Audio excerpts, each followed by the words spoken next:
Hello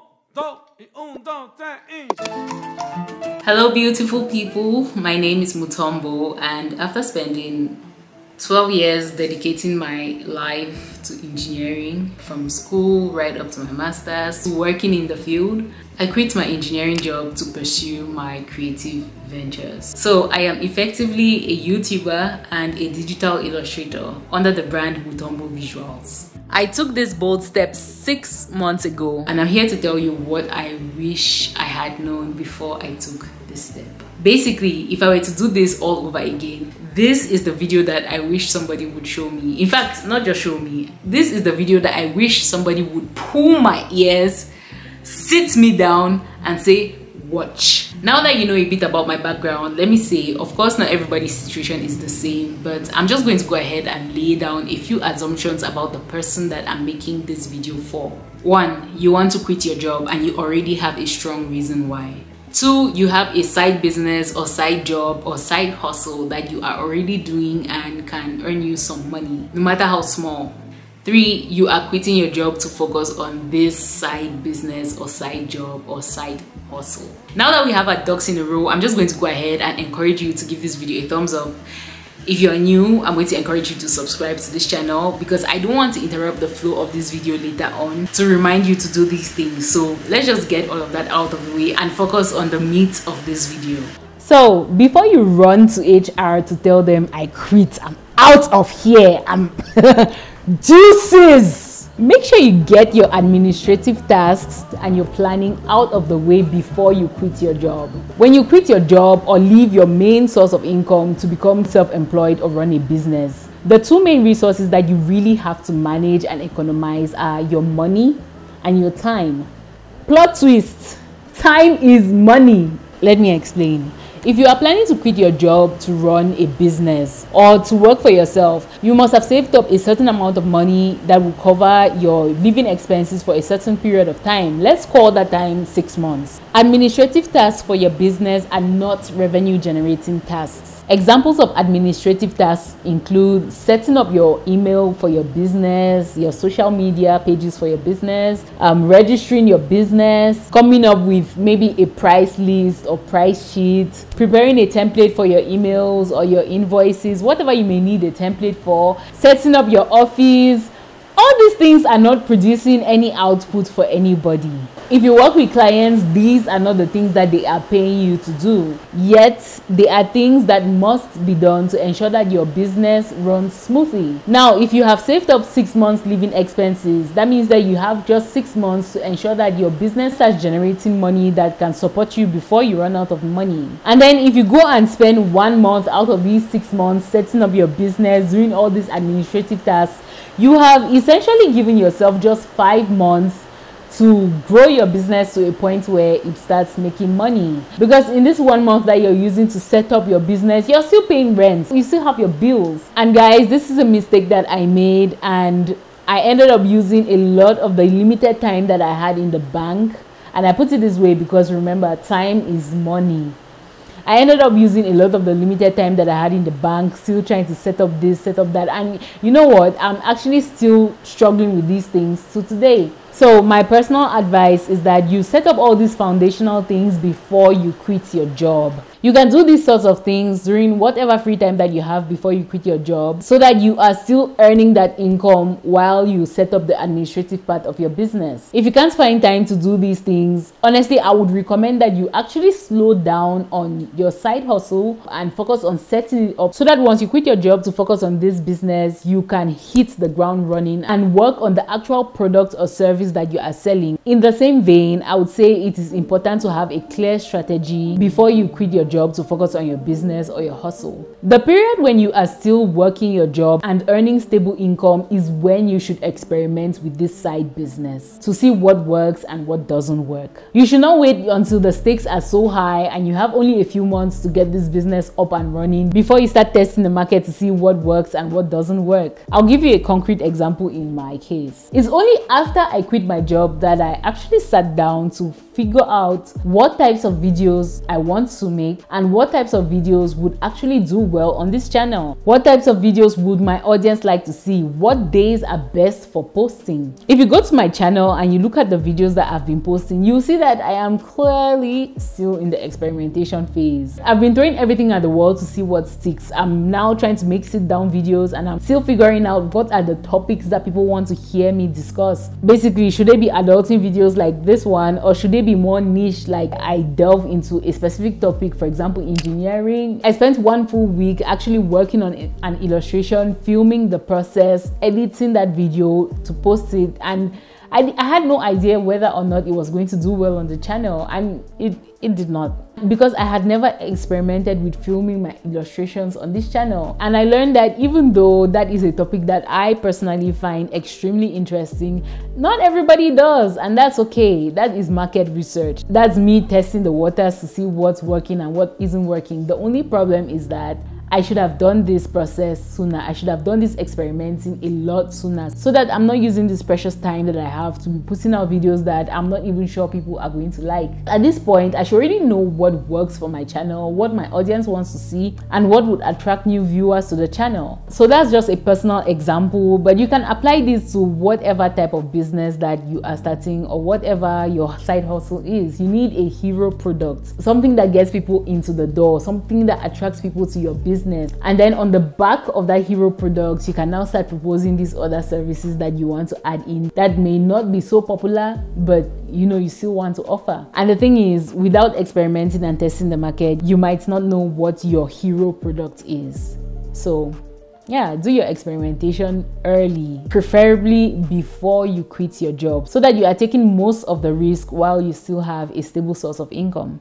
To wrap up this whole section of using your resources wisely, my next point is that whatever amount of money you think you need is not enough.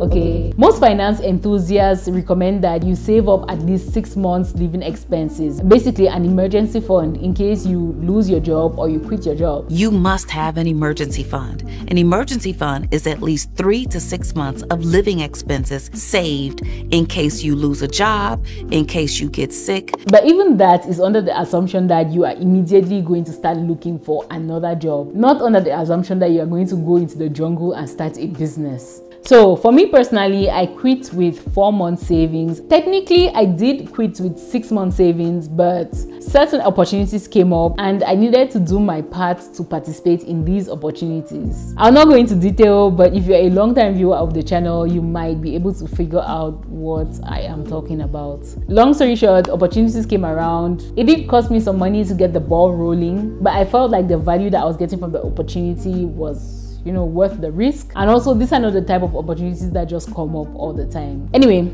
all of that is to say, for me personally, I think you should save up at least a year's living expenses, 12 months, especially if you don't like living on the edge, where 1 minute you're collecting payments from here and the next minute you're paying it back out towards your bills. I've done that. I don't like it. And if I had to go back and do this all over again, I would stay at my day job just a few months longer, just so I can save up a bit more money. So my point here is save more than you think you would need. If that means staying at your job a bit longer than you want to, so be it. Use that extra time to tackle the first 2 issues that I raised in this video. Get your planning and administrative tasks done and strategize, experiment with your business. Do all the risky things and figure out what works and what doesn't work for your business. And of course, save some money before you quit. Are we on track? Are you following? Repeat after me. Self-employment is not for people who lack discipline. What? You need to be extra disciplined, not only with yourself, but with others. It's one thing to be disciplined enough to adhere to an organization's rules, but it's another thing entirely to be the one to set those rules and then to hold yourself to those rules when nobody is there to check you or to follow up. You have to be disciplined enough to work harder than you've ever worked in your life, because yes, the stakes are that high. Your 9 to 5 is in an already established business. Your business is not established. Be very strict about your work hours and the fact that you are not available during these hours. Because if you are at your 9 to 5 job For one thing, people would respect that and think twice before trying to pull you out of the office for whatever reason, whether it's important or mundane. Secondly, even if people do try to get you to come and attend to them, you still need to take permission from your boss to leave the office. And more often than not, your boss will deny that permission. Treat your business with that same respect and discipline. Discipline also extends to how you spend your money and being able to account for money spent, whether it's within the business or personal. In fact, at this point, your personal life and your business are essentially one now, because in the beginning, you basically live and breathe your business. You cannot do all the above without creating boundaries. When starting a business, you have very limited resources and you protect these resources by creating boundaries around them. Your resources are your energy, your time, your money. You need to reinforce these boundaries, especially with people who are very close to you, because that is where the lines can easily get blurred. For some reason, it's actually easier for a stranger to respect your time than it is for your close friends and family to do that, especially if they know that you make your own schedule. So you have to draw very clear boundaries, and honestly, this is something that I have struggled with. I'm still struggling with this, but I've definitely learned that at the end of the day, I am not going to go anywhere. I'm not going to progress if I don't set these clear boundaries. And as I mentioned before, your level of discipline comes in to reinforce these boundaries. I've mentioned discipline and boundaries, so you should understand how important these things are. In fact, they are fundamental to your survival in this jungle out here. In addition to being disciplined, you also need to be extremely organized and create systems that work for you, especially if your business is client facing, because things like on-time delivery, managing expectations, communicating with your clients, responding to queries within a reasonable time frame, and all these things are things that impact your client's experience, within your business. And if you are just starting out, you are most likely handling all of these things by yourself, in addition to keeping your records, doing the actual work to create the product or service that you are selling. You're in the market trying to get your goods, you are marketing it online, offline, and so on. It's a lot. So you need to be extremely organized. If not, things are definitely going to slip through the cracks. Trust me, damage control is much more difficult than just preventing the damage in the first place. So yeah, stay organized and on top of things. Community is important. Try to see if there are other people around you doing what you do. If you're going into self-employment under a trade, whether it's fashion, styling, makeup, or it's carpentry, consulting, it doesn't matter what it is. Just do some research and find out if there's some sort of association or union that people of your similar trade can join. This will help you meet people in the same field or in a similar field, and from them you can learn what to do or what not to do. Either way, it's helpful. I'll give you a personal example. Okay, I'm a digital illustrator, and in this capacity, I produce digital illustrations for my clients. My process was that clients will contact me, we discuss what they need, I'll send them an invoice, and then I'm going to start the work. There's something lacking in this process, but this process worked for me until it didn't. And I inevitably ran into a few complications. I talked about it to a fellow artist and illustrator, and he pointed out this thing that was lacking in my process. He said, Mutombo, you need a contract for your clients. That is the easiest way to avoid these complications, both for you and for them. And I've watched enough People's Court and Judge Judy to know that he is 100% right. But my point here is that I could have such an honest exchange with a fellow artist because we had built some sort of rapport and we, informally consider each other, community. Oh my gosh, I just realized that I didn't turn on my mic. Oh, I'm so sorry about that. You will learn more from people doing similar things around you in the same economic and cultural environment as you than you would from somebody who has already established a multi-million-dollar business in a different socioeconomic environment. That's why some of the things that these business gurus from the West say sound so far-fetched and inapplicable in our society. But I digress.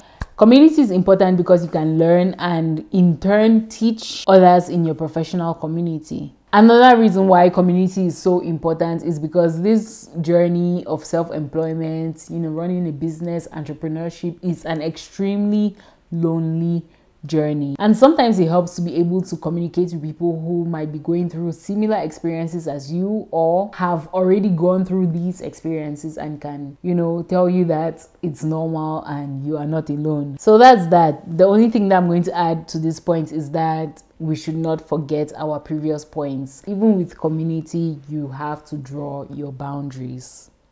Don't be afraid to charge what you are worth. When you are offering a service, setting up your prices can be very tricky because the thing that is actually up for sale is your knowledge, your time, your skill. And different people value those things differently. You start to evaluate yourself so much on your value, the value of your information. I look at the material we've put together. This is everything from the last decade of us learning. Like, I look at the curriculum, I'm like, so valuable, but how can I ask someone to pay in the thousands of dollars for it? I honestly think setting your prices is a bit easier when you have an actual product that you are selling, because the cost of that product is tangible and it's already clear that you should not be selling that product at less than everything that it costs you to get that product. So it's different when it comes to, you know, people who offer services, because now you have to put a price on your knowledge, your time, your skill, and it's very easy to undervalue yourself, especially because in the beginning you feel like you need to do things for the exposure to build your portfolio and all of that. But I've honestly learned that in these things you actually need to command respect. You yourself have to respect the service that you are offering and charge accordingly. I'm not saying you should be exorbitant, I'm saying you should be fair. Be fair to yourself, be fair to your clients. If you are offering a premium service, of course your prices should be premium.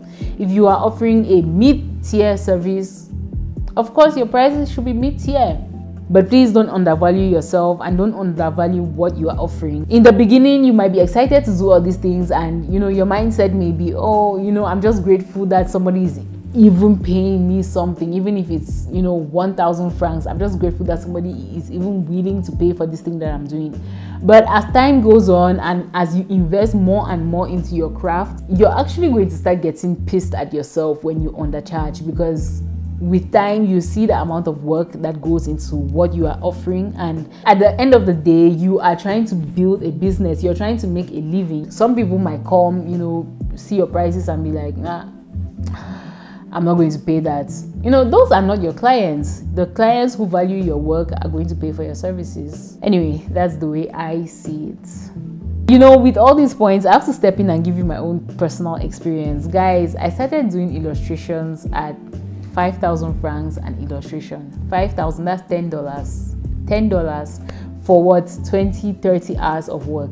In the beginning, I was so happy because I had no idea that I could even charge anything for this thing that I was happy to do for free. But then as time went on, I improved my skill. I spent more than 11,000 rands investing in an iPad and an Apple Pencil. With time, I stopped enjoying doing illustrations because, for one thing, I wasn't charging enough, so the motivation at the end of the work wasn't even there. And secondly, whether you're charging $200 or you're charging $10 for a product, at the end of the day, the person that you're making the illustration for is a client, and you have to treat that person accordingly. You know, if they want to change something, you know, you have to satisfy your clients. And if you're doing all this work to satisfy somebody and what you charge at the end of the day doesn't even make any sense, is on it.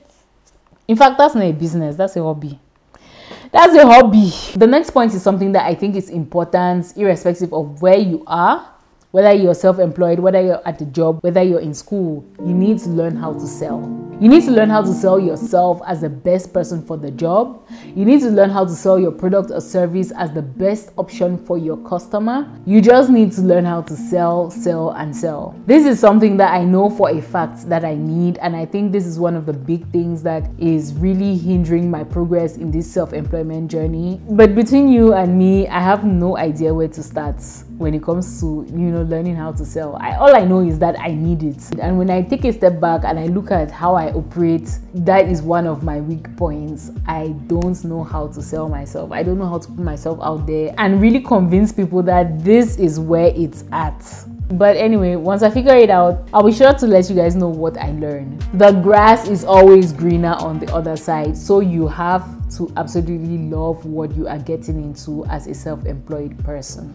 If you don't love it, you'll find yourself flip-flopping, losing patience, and moving on to the next thing before the first thing that you tried has even had a chance to thrive. Does that make sense? Be patient with yourself. Honestly, it's a very long road. There's no such thing as an overnight success. And from time to time, find ways to remind yourself why you started this journey, especially during the hard times. My next point is that you really have to build up your profession, especially in this society.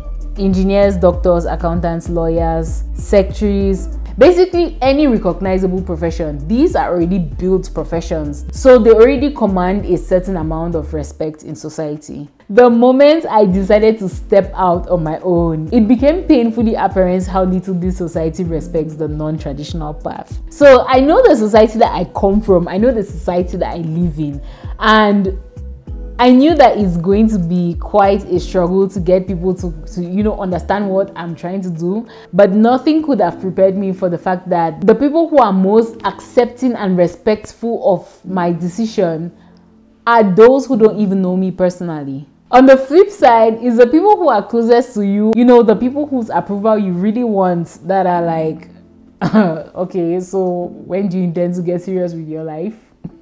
What did you do? Or quite blatantly, you don't want to work. The fact of the matter is that not everybody is going to get it, okay? At some point, I had to just refrain from explaining myself because I found that no minds were being changed in the process. And I realized that the only way to get them to actually respect my path is to succeed.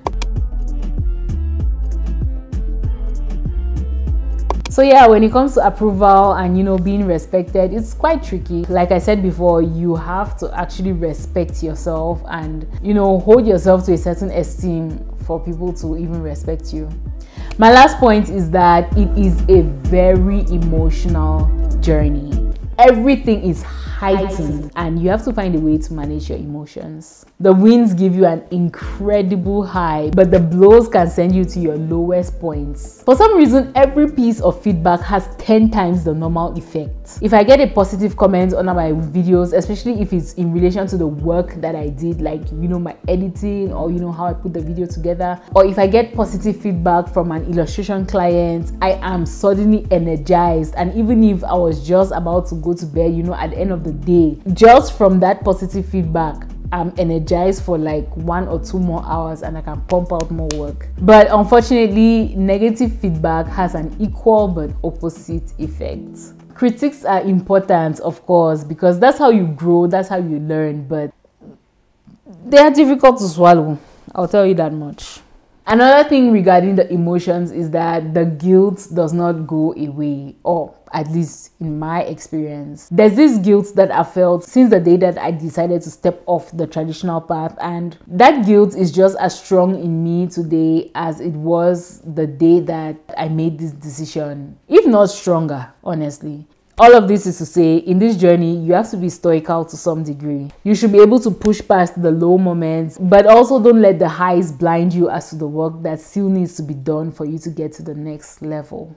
Whew, wow, that was a lot. Okay, let's look at the time. It's past midnight and I think I've been talking since like 10 p.m. So anyway, we have come to the end of this video. All in all, I think self-employment has been good for me, especially as a people pleaser. It has really helped me build character and I've become quite gritty, if I do say so myself. I've made mistakes in all the categories that I mentioned, and these mistakes have landed me in tight situations where I've had no option but to learn my lesson. I hope you enjoyed this video, and if you did, please leave a thumbs up. It helps the channel. And if you are new to the channel, I hope this video has convinced you to subscribe and to stick around. I'll see you guys in the next one. All the best.